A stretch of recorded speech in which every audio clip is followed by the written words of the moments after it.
함께 하신 모든 일, 하나님이 함께 하신 모든 일이라는 제목을 가지고 계속해서 14장 이제 마지막을 달려보도록 하겠습니다. 사도 바울이 마지막 전도지로 삼았던 곳은 고향 다소가 지척이었던 더베였어요. 더베에서 첫 출발지인 그 수리아의 안디옥으로 돌아가는 데는 고향 다소를 경유하는 것이 최단거리 코스였어요. 그런데요, 바울은 그 최단거리 코스, 자신의 고향을 경유해 가지 않고요, 바울은 그 편안한 고향길을 마다하고 왔던 길을 역행해서 자신을 죽이려고 하는 사람들이 득실거리는 그 루스드라와 이고니온 그리고 비시디아 안디옥으로 다시 되찾아가게 되죠. 바울이 그 위험하고도 먼 길을 자신의 그 목숨을 다 걸고 다시 그곳으로 되돌아간 것은 무엇이었나요? 자신으로부터 복음을 영접했던 그 그들을 다시 만나서 그들의 믿음을 다시 복돋아주기 위함으로 인하여서 자신의 목숨을 걸고 다시 그곳으로 되찾아간 거죠. 그러한 믿음의 신앙, 믿음의 리더자, 정말 마치 그 이리떼 가운데 내버려 두는 것이 아니라 자기 목숨을 다 내어서 자기에게 맡겨진 그 양을 지켜나가는 그 선한 목자의, 그 예수님 걸어가신 그 선한 목자의 길을 이 사도 바울 또한 걸어갔던 거예요. 바울은 가는 곳마다 그 교인들 가운데서 장로들을 택했죠. 그리고 그들과 함께 금식기도 했습니다. 그리고 바울은 그들이 믿는 하나님께 그 장로들, 그들을 위탁했죠. 그가 택한 장로들로 하여금 기도하며 자신을 주님께 위탁하는 본과 선봉장이 그들에게 되게 함으로써 나머지 그 교인들로 하여금 그들, 선택받은 그 장로들, 그들이 자신들의 삶을 하나님께 위탁드리는 그러한 본이 되어지기 위해서 장로들을 세웠고, 나머지 교인들 또한 그들의 본받아서 그렇게 살기 위한 목적으로 사도 바울은 간 곳곳마다 장로들을 세웠던 거죠. 그리고 그 바울은 타우스 산맥을 다시 넘어가서 처음 목적지였던 버가로 되돌아가게 됩니다. 버가가 어떤 곳이었죠? 우리가 한번 기억해 볼게요. 버가는 본문의 시점에서 최소한 1년여 전에 바울이 찾아갔던 곳이었어요. 그곳에 도착하자마자 바울이 뭐에 걸렸죠? 풍토병에 걸린 탓에 어쩔 수 없이 그냥 지나쳐야만 했던 곳이 바로 버가였어요. 그러나 버가를 오늘의 이 본문 다시 찾은 그 바울은 이번에는 어김없이 그곳 사람들에게 하나님의 말씀을 전했죠. 이 복음을 가진 자들에게 있어서는 그가 어떠한 상황이건 어떠한 곳이든 간에 발길이 닿는 그곳마다 그들이 하는 행동은 단 하나예요. 바로 예수 그리스도의 복음을 전하는 것이었습니다. 물론 1년여 전에 그 바울은 안타깝게도 풍토병에 걸려서 그 대도시 버가에서 하나님의 말씀과 예수 그리스도의 생명의 복음을 전하지 못했지만, 1년여가 지난 이 시점에서 버가에 다시 도착한, 다시 발을 디디디게 된 바울은 여지없이 버가에서 예수 그리스도의 생명의 복음을 전했던 것이었어요. 그리고 오늘 본문 25절과 26절 그 상반절까지 그 이후의 일을, 버가 이후의 일을 밝혀주고 있어요. 제가 한번 25절과 26절 상반절까지만 읽어보겠습니다. 말씀을 버가에서 전하고 아탈리아로 내려가서 거기서 배 타고 안디옥에 이르니, 여기까지 읽을게요. 자, 버가에서 하나님의 말씀을 전한 바울은 어디로 내려갔나요? 아탈리아로 내려가게 되죠. 오늘날 그 안탈리아라고 불리는 이 아탈리아는요, 그 버가에서 10여 킬로미터 떨어진 버가의 외항이라고 하네요. 사도행전 13장 13절은요, 바울이 처음 버가를 찾았을 때 구브로 섬에서 배를 타고 버가에 도착하였음을 우리는 알고 있어요. 거기서 13장 13절에서 밝혀주고 있어요. 당시 세스트루스 강이 지중해 아탈리아와 버가를 연결하고 있었으므로 바울은 배를 이용해서 버가에 도착했던 것이었어요. 그런데요, 오늘 전도 여행을 다 모두 마친 이 바울은 버가에서 배를 타지 않았고요, 배를 타지 않고 아탈리아까지 도보로 걸어가서 그곳에서 수리아 안디옥, 곧 안디옥 교회가 있는 그 수리아 안디옥으로 향하는 배를 타게 되죠. 즉 버가에서 바로 배를 탄 것이 아니라 도보로 아탈리아까지 걸어가서 그곳에서 배를 타고 안디옥 교회 수리아 안디옥으로 향하게 됩니다. 마침 그때 버가에서 출발하는 배가 없었기 때문에 그가 버가에서 직접 배를 타지 않았던 것인지, 또는 전도 여행을 끝낸 바울이 길을 걸으면서 뭔가 머릿속으로 자신의 그 전도 여행을 정리하기 위해서 그 배를 타지 않고 아달리아까지 걸어간 것인지에 대해서는 우리가 알 수는 없지만, 여하튼 바울은 버가에 도착할 때와는 달리 버가가 아닌 아달리아에서 배를 타고 첫 출발지였던 수리아 안디옥으로 되돌아갔다라는 사실을 우리는 알 수 있어요.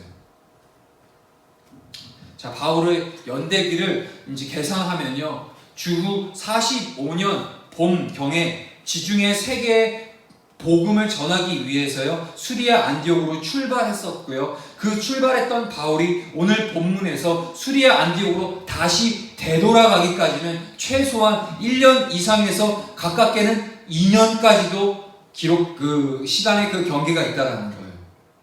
그 뭐냐면 1년에서부터 2년, 무려 이게 2년이라고 칠게요. 2년이 가까이 되는 그 긴 시간 동안 바울은 전도 여행을 했던 거죠. 출발지였던 수리아 안디옥, 곧 안디옥 교회를 떠나서 그 안디옥 교회의 그리스도인들로부터 기도를 받고 바나바와 함께, 마가와 함께 셋이서 전도 여행을 출발하게 되죠. 그리고 2년 가까이, 오늘 우리가 14장 계속해서 수주 동안 14장을 봤잖아요. 바울이 얼마나 많은 일들을 했고 얼마나 많은 수고와 고난과 그 복음 때문에 갖고 있는 그 역경을 뚫고 나와서 다시 이제 그 1차 전도여행이 끝나고 다시 출발했던 수리아 안디옥으로 향하는 그 발걸음. 최대 2년이 소요된 것으로 추정되고 있는 그 기나긴 시간 동안. 그런데요, 오늘 본문 26절은요, 바울과 바나바를 파송했던 수리아 안디옥 교회에 대하여서요 다음과 같이 증언하고 있어요. 26절을 우리 전문을 다시 한번 읽어보겠습니다. 거기서 배 타고 안디옥에 이르니 이곳은 두 사도가 이룬 그 일을 위하여 전에 하나님의 은혜에 부탁하던 곳이라. 여기서 뭐라고 얘기하죠? 이 수리아 안디옥에 있는 그 안디옥 교회에 대해서 뭐라고 증언하고 있죠? 여기서 보면은 26절에 두 사도가 이룬 그 일, 두 사도가 이룬 그 일. 그것은 전도 여행 기간 중에 두 사도를 통해 이루어진 일들을 의미하고 있어요. 그리고요, 26절 전에 하나님의 은혜에 부탁했다. 전에 그 하나님의 은혜를 부탁했다는 것은 이 안디옥 교회가 바울과 바나바를 파송할 때 그들을 하나님의 은혜에 부탁했다는 말이에요. 저희 교회는 아직 작은 교회고 형편을 처지를 논하긴 그렇지만 아직까지 우리가 선교사를 파송한 적은 없었죠. 근데 오늘 이 본문에 있는 이 안디옥 교회가 했던 일이 뭐였죠? 26절에서 바로 전에 하나님의 은혜에 부탁했다. 어떤 걸 부탁했다는 거죠? 바로 바울과 바나바를 파송했을 때 그들을 하나님의 은혜에 부탁했다는 말입니다. 즉 여기서 사용된 오늘 우리말 부탁하다라고 번역된 헬라어 동사 파라디도미라는 말 역시 위탁하다라는 의미를 가지고 있다는 거예요. 이 안디옥 교회는 바울과 바나바를 지중해 세계 전도를 위해 최초의 전도자로 그들을 파송하면서 매달 선교비를 얼마로 책정을 할 것인가, 또는 어떤 선교 전략을 짤 것인가에 대해서 그들은 골몰하지 않았다는 거예요. 바울과 바나바를 첫 세계 전도의 그런 첫 선교사로 이 안디옥 교회가 파송하면서 한 일은 그들로 인하여서 어떻게 하면 그들의 그 선교비를 충당해 줄 수 있을까, 또는 어떠한 너무나 멋진 선교 전략을 세워서 그들을 멋지게 또한 이렇게 성공적인 선교를 할 수 있을까라고 해서 선교 연구를 하거나 그런 식으로 해서 그들을 파송했다는 것이 아닙니다. 오늘 본문은 안디옥 교회는 두 사도를 파송하면서 단 한 가지만 했어요. 뭐라고 하죠? 그들을 하나님께 위탁했다는 거예요. 그들을 하나님께 위탁하는 한 하나님께서 그들을 통해 당신의 섭리를 그 시대의 역사 속에서 친히 이루어 가실 것임을 이 안디옥 교회의 교인들은 확신하고 있었던 거예요.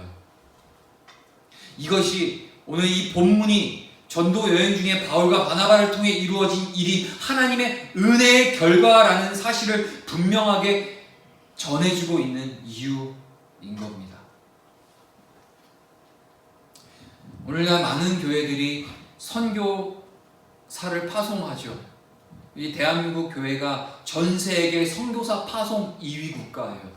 불과 120년 전, 아니 120년, 그 평양 대부흥, 1907년 평양 대부흥, 그리고 원산 대부흥, 그 대망의 그 부흥, 그리고 나아가서 1970년대 그 여의도 광장에서 또 그 부흥, 엄청난 부흥 집회가 있었죠.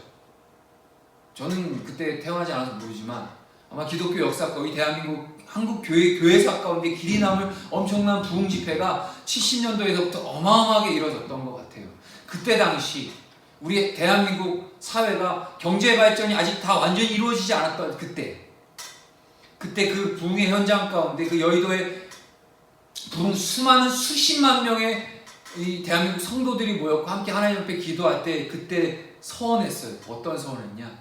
이 대한민국이 전 세계에서 10만의 선교사를 파송하는 교회가 되게 해달라고 그 현장에서 하나님 앞에 기도하면서 서원했다라는 거예요. 근데요, 불과 50년이 채 되지 않은 지금 하나님께서 하나님의 은혜, 놀라운 은혜가 이 대한민국의 선교사를 전 세계 그 수많은 내노라는 나라들이 많겠지만 전 세계 통틀어서 세계 2위 선교사 파송 국가로 만들어주셨다는 거예요. 1위는 미국입니다. 하지만 여러분들 생각해 보세요. 미국 인구가 얼마입니까? 그에 비해서 그 인구 기준으로 생각했을 때는 정말 저희 대한민국은 이 작은 인구, 작은 땅덩어리에서 전 세계 2위의 세계 2위의 선교사 파송 국가로 되었다는 것은 정말 하나님의 기적이 아니고서는 도로 말할 수가 없는 상황이에요. 자, 이만큼 대한민국은 너무나도 많은 선교사를 파송했고 각 교회들마다 선교 운동을 하고 단기 선교, 장기 선교, 뭐 끊임없이 보내는 선교, 나가는 선교, 뭐 지역 선교 여러 모양으로 대단한 선교들을 이루고 있어요. 하지만 오늘 본문이 얘기하고 있는 이 선교에 대한 명확한 정의를 오늘 본문이 해주고 있어요. 선교는요, 바로 하나님께 그들을 위탁할 때 그것이 성공적인 선교로 이루어질 수 있다는 거예요. 어떤 물리적이고 물론 필요합니다. 재정도 필요할 거고 다양한 선교를 돕는 지원자도 후원자도 필요할 거고 그리고 그 문화와 그 선교하게 될 그 지역 찾아가서 그 사람들의 그 문화를 연구하고 언어를 연구하고 다양한 언어로 성경을 해석하고 뭐 여러 가지 모양으로 선교 전략들이 필요하겠지만 그것은 본질이 아니에요. 그것은 그냥 수단일 뿐이죠. 그건 하나의 방법론일 뿐이죠. 정말 필요한 것은 하나님께 선교에 발을 내딛고 나아가는 그 선교사들 한 사람 한 사람들을 그 교회가 하나님 앞에 전심을 다해서 하나님 앞에 위탁해 내어드릴 수 있는 그런 믿음의 신실한 자세가 필요하다는 것을 오늘 본문이 증거해주고 있는 거예요. 저희 교회도 꼭 그러한 날이 빨리 왔으면 좋겠네요. 정말 하나님 앞에 전적으로 우리 삶을 내어드리고 하나님의 그 절대 주권을 믿고 그 곳곳에 복음의 증인이 되어 나아가야 될 수많은 선교사들이 저희 교회를 통해서 파송되어질 수 있는, 그리고 그들에게 어떤 물리적이고 다양한 것들 도와줄 수 있겠지만 그 무엇보다 하나님의 그 신실한 힘을 믿고 그들을 위탁하며 정말 참된 그리스도의 교회로서 그들을 보내어줄 수 있는 그런 교회 될 수 있게 간절히 소망합니다. 이 안디옥 교회가 세계 역사를 새롭게 하는 전초기지가 될 수 있었던 이유가 무엇이냐? 바로 그 교회가 대형 교회였기 때문이거나 또는 그 교회를 이루고 있는 교인들이 세상적으로 출세한 사람들이었기 때문이 아니라는 사실이에요.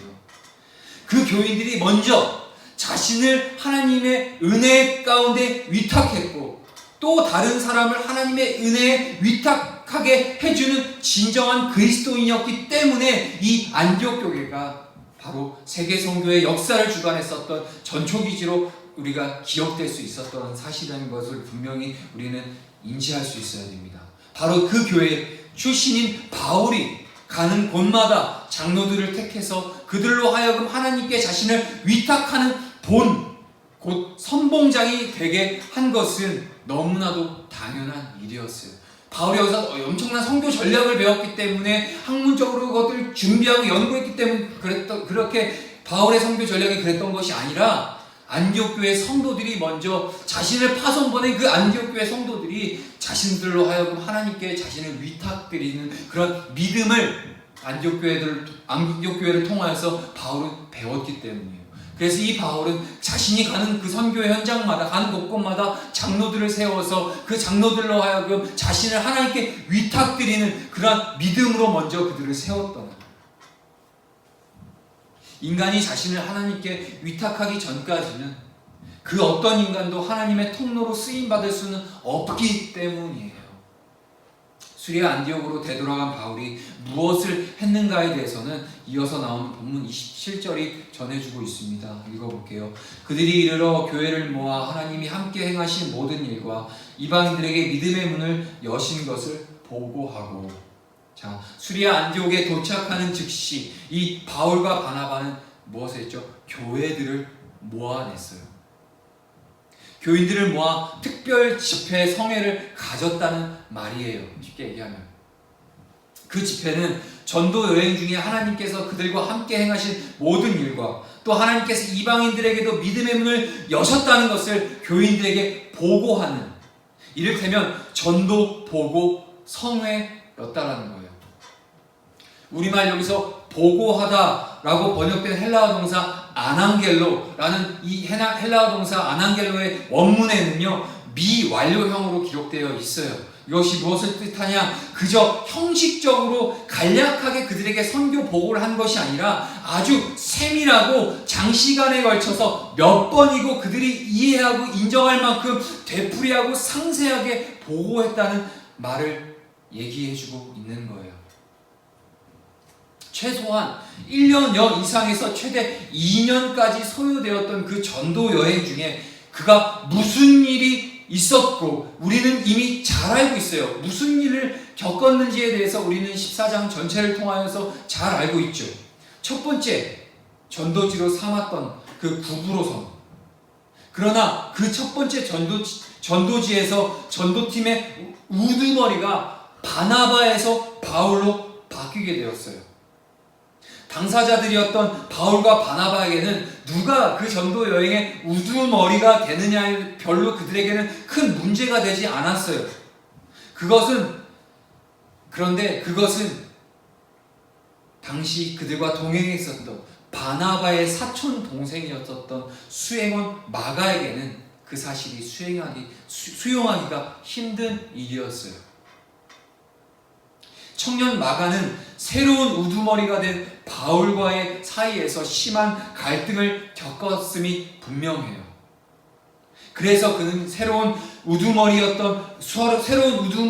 된 바울이 첫 행선지로 지정한 바로 버가에 도착하자마자 전도팀을 무단 이탈해서 마가는 집으로 되돌아가 버리고 말았죠. 기억들 하시고 있을 겁니다. 수행원 없이 바울과 그 바나바 두 사람만 남게 되어버린 거예요. 2000년 전에 육상에서의 그 여행 수단은 도보였어요. 걸어서 여행하기 위해서는요, 길에서 끼니를 때웠고요, 또 밤에는 그 길에서 노숙해야 했으므로 수행원의 도움 없이 걸어서 장거리를 여행한다는 일은 여간 힘든 일이 아니었어요. 설상가상으로 바울은 야심만만하게 찾아간 버가에서 풍토병에 걸려버리고 말게 되죠. 바울은 어쩔 수 없이 그 버가를 그냥 지나쳐가게 되었고요. 그 저지되었던 버가와는 정반대의 자연 조건이었던 그 고지대 바로 비시디아 안디옥을 찾아가게 되었죠. 저지대 버가에서 고지대 비시디아 안디옥으로 가기 위해서는 어떠한 관문이 있었죠? 바로 아주 험난한 산 타우루스 산맥이 있었어요. 그 험난한 산을 그들은 넘어야만 했고요. 그것은 아무리 짧게 잡아도 최소 일주일 이상 산속에서 먹고 자야 하는 멀고도 고된 길이었어요. 그러나 풍토병에 걸린 바울, 그 바울, 환자였었던 바울이 목숨을 걸고 그 타우르스 산맥을 넘어서 비시디아 안디옥을 찾아갔지만 불과 일주일 만에 자신을 시기하는 유대인들의 모함과 박해에 시달려야만 했죠. 그리고 끝내 유대인들에게 선동당한 그 기부인들과 유력자들로 인해서 바울은 비시디아 안디옥에서 쫓겨나게 됩니다. 이고니온을 쫓겨난 상황에서 이고니온으로 찾아가게 돼요. 그렇지만 그곳의 유대인마저도 바울을 돌로 쳐 죽이려고 했죠. 바울은 또다시 이고니온을 도망 나와야 되겠고, 그리고 이어서 도착한 행선지가 바로 루스드라였어요. 하지만 비시디아 안디옥과 이고니온으로부터 와서 루스드라를 덮친 유대인들로부터 그는 다시금 죽음의 돌세례를 당해야만 했어요. 바울을 돌로 친 유대인들은 바울이 죽었다고 단정했고요. 그의 시체를 끌어다가 성 밖으로 내다 던져버리기까지 했습니다. 그 이후 고향이 지척이었었던 이 더베까지 찾아갔지만 그는 고향길을 등진 채 자신을 죽이려는 사람들이 득실거리는 루스드라와 이고니온 그리고 비시디아 안디옥 다시 되찾아 복음을 갓 영접한 그리스도인들을 하나님께 위탁했죠. 그 이후 다시 그 험한 타우르스 산맥을 다시 넘어서 예전에 지나쳤던 버가에서 복음을 전한 뒤에 아탈리아에서 배를 타고 수리아 안디옥으로 되돌아오게 됩니다. 한마디로 얘기하면 이 바울의 이 2년 가까이 된 이 바울의 전도 여행은 다시는 되풀이해서는 안 될 극심한 고난과 고통과 고행의 연속이었다는 사실이에요. 모르면 모르되 알고서는 결코 되풀이할 수 없는 이 악전고투의 여정이었다는 사실이에요. 분명히 그랬어요. 얼마나 고생했습니까? 죽음에서 정말 생죽음을 경험까지 했었던 이 바울의 여정. 모르면 몰랐지 알고 나서는 다시 가라면 갈 수 있겠습니까? 인간적인 관점에서 보면 이 바울이 경험했었던 전도여행은 반드시 피해야만 할 끔찍한 여행이었어요. 그러나 바울은 안디옥 교회 교인들에게 그 전도여행을 자기 관점에서 보고하지 않았습니다. 바울은요, 그 교인들에게 그 전도여행 가운데 하나님께서 자신과 함께 행하셨던 모든 일을 상세하게 보고하기 시작했어요. 그것은 무슨 의미였겠나요? 바울은 바로 지금 만물이 도달할 궁극적인 목표가 되시는 하나님, 그 모든 일의 결과가 되시는 하나님, 모든 인생의 종착점이 되시는 그 하나님의 관점에서 자신의 전도여행을 내다보고 있다는 사실이에요. 우리가 이런 관점으로 이 세상을 살아갈 수 있어야 될 것입니다. 우리에게 주어진 이 한날의 삶, 우리가 예수 그리스도의 이름으로 행하는 우리에게 주어진 이 사명의 이 걸음걸음, 이 자옥자기 어떠한 관점? 바로 우리의 궁극적인 목표가 되시고 목적이 되시는 하나님, 그 하나님의 관점으로 우리는 바라볼 수 있어야 돼요. 자신의 관점에서 보면 그것은 다시는 되풀이 되어서는 안 될 끔찍한 여행처럼 보여지겠지만 자신이 자신을 위탁한 하나님의 관점에서 내다보게 된다면 그 전도 여행은 바로 신묘막측한 하나님의 섭리로 점철된 기적의 여행이라는 사실입니다. 한때 교회를 짓밟고 다녔던 폭도였었던 그 바울, 형편없는 자신을 통해서, 그런 형편없는 자기 자신을 통해 구브로 섬, 그리고 비시디아 안디옥, 이고니온을 넘어 루스드라와 더베, 버가 그 곳곳에서 하나님께서 만세전부터 당신의 자녀로 택정하신 그 수없는 그 이방인들, 그들에게 구원의 은혜를 베푸신 그 도구로 이 바울이 사용되었다는 것. 루스드라에서는 선천성 하반신 마비자가 그의 하나님의 선포를 통하여서 그의 손을 통하여서 그는 일으킴을 받기도 했죠. 그 모든 일들은 바울 개인의 의지나 노력으로 이루어질 수 있는 일들이 결코 아니었어요. 그것은 모두 당신의 통로로 사용하신 하나님께서 친히 자신을 통로를 사용하신 그 하나님께서 친히 행하신 일들이었어요. 막상 전도여행을 하고 있을 때보다 전도여행을 마치고 하나님의 관점으로 지난 여정을 그가 내다보면서 바울은 자신을 통해 역사하신 그 하나님의 은혜를 더욱더 선명하고 뚜렷하게 확인했을 겁니다. 말씀을 전하기 전에 우리가 하나님께 올려드렸던 찬양, 여기까지 인도해 가신 그 하나님, 에베네셀의 그 하나님을 이 바울 또한 경험했다는 겁니다. 그 하나님의 은혜를 생각하면 자신이 겪은 육체적 고난과 고통은 아무것도 아니었어요. 아니, 그 모든 것이 감사와 찬송의 조건으로 승화되어질 수밖에 없었습니다. 언젠간 썩어 문드러질 수밖에 없는, 언젠간 썩어 없어질 수밖에 없는 자신의 육체가 하나님의 그 신묘막측한 섭리, 그 섭리를 이루시는 신비한 도구로 쓰임 받았다는 것보다 더 큰 감사와 찬송의 조건이 과연 어디 있을까요? 여러분들, 저와 여러분들이 하나님의 도구로, 하나님의 그 신묘막측한 하나님의 그 섭리를 이뤄가시는 하나님의 도구로 오늘 이 한날이 사용되어지고 있다는 것, 이 한 가지 사실만큼 하나님을 찬송하고 하나님께 감사해야 될 조건이 또 어디 있냐는 거예요. 얼마만큼 이것에 대해 감사하고 계십니까? 얼마나 하나님 앞에 우리에게 주어진 이 한날 가운데 하나님을 찬송하고 계십니까? 그래서 그는 안디옥 교회 교인들에게 하나님께서 자신과 함께 행하신 모든 일을 아주 세밀하게 그리고 장시간에 걸쳐 몇 번이고 되풀이하여 상세하게 보고하게 된 것입니다. 그 보고를 하는 내내 그는 하나님께 감사했고요. 하나님을 찬송하는 바울의 모습을 우리는 충분히 상상해 볼 수 있다는 거예요. 얼마나 가슴과 심장이 뛰었을까요?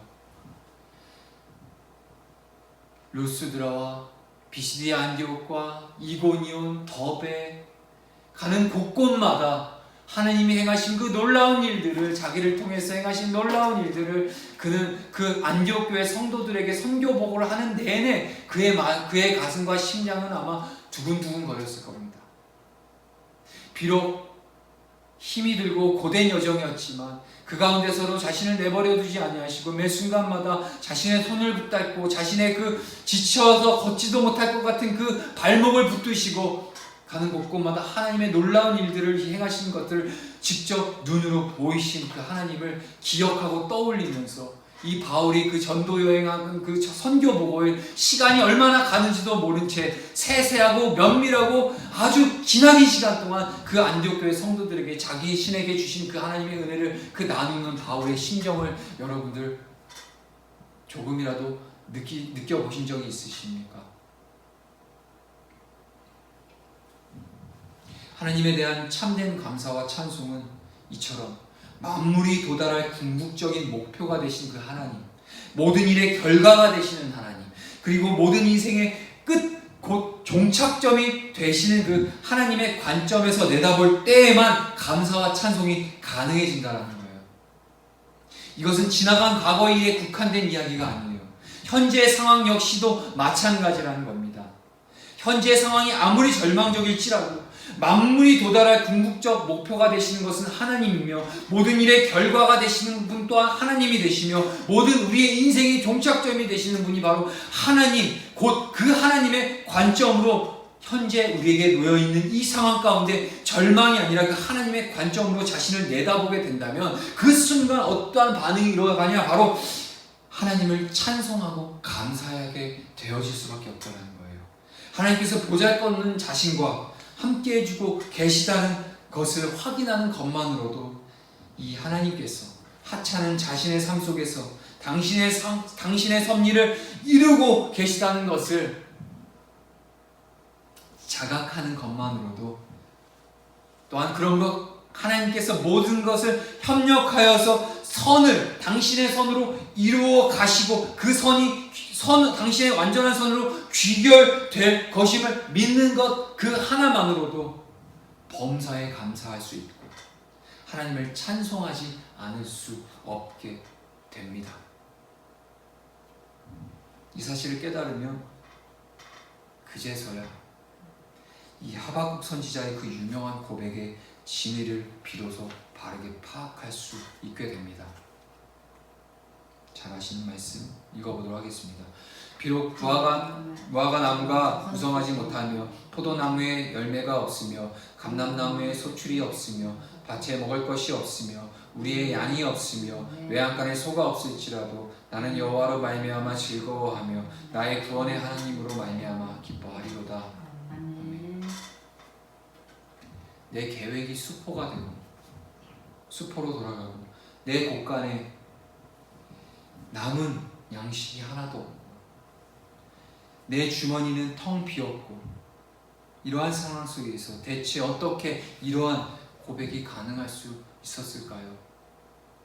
자신의 관점으로 자기 상황을 바라보는 한 많이 그런 사람들에게 이러한 고백이 절대 나아갈 수 없어요. 행여 이러한 고백을 했다 할지라도 그저 머리로 입술로만 형식적으로만 고백할 뿐 결코 온 중심을 다해서 마음을 다해서 이러한 고백을 드릴 수 없을 것입니다.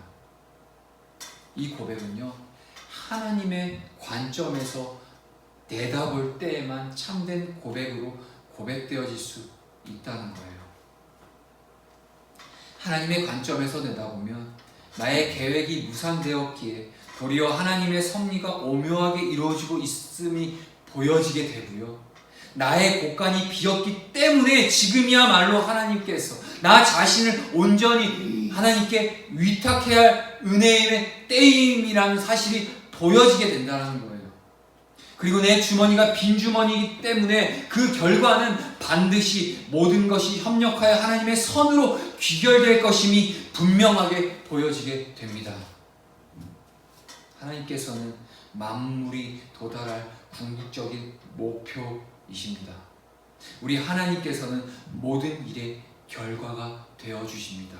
우리 하나님께서는 모든 인생들의 종착점이 되어지십니다. 이것을 우리는 믿어야만 돼요.